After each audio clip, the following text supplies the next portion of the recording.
Hello' guys, আমি এতিয়া আপোনালোকক দেখাবলৈ গৈ আছোঁ সিদ্ধি বিনায়ক মন্দিৰ, যিটো নেকি মুম্বাইত অৱস্থিত। আজিৰ দিনটোতে বৰ ভাল দিন আছিলে আমাৰ কাৰণে, আৰু আপোনালোকক দেখাবলৈ পাই মই সুখী হৈছোঁ যে সিদ্ধি বিনায়ক মন্দিৰ মুম্বাইত গণেশ বাবাৰ হয়। আৰু ইয়াৰ অৰ্থ হৈছে সিদ্ধি বিনায়ক মানে আপুনি যি মনোভাৱেৰে যায় সকলো মনোকামনা পূৰ্ণ কৰা। তো গতিকে এই মন্দিৰটো বহুতেই প্ৰভাৱশালী আৰু বহুত এটা মানা হোৱা মন্দিৰ হয়, যিটোত গণেশ বাবাৰ মূৰ্তি আছে সৰুকৈ।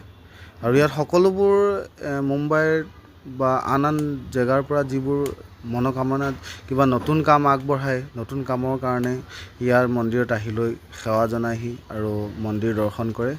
আমিও আহিলোঁ, আমাৰো সৌভাগ্য আছিলে, আমি আহি এই মন্দিৰ দৰ্শন পালোঁ খুব সুন্দৰভাৱে। বহুত ভিৰ, সদায় ইয়াত ভিৰ হৈ থাকে।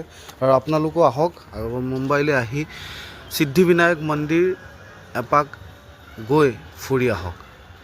আপোনালোকে মোৰ এই ভিডিঅ'টো চাই কেনে পালে জনাব, লাইক, কমেণ্ট আৰু ছাবস্ক্ৰাইব কৰিব। নমস্কাৰ।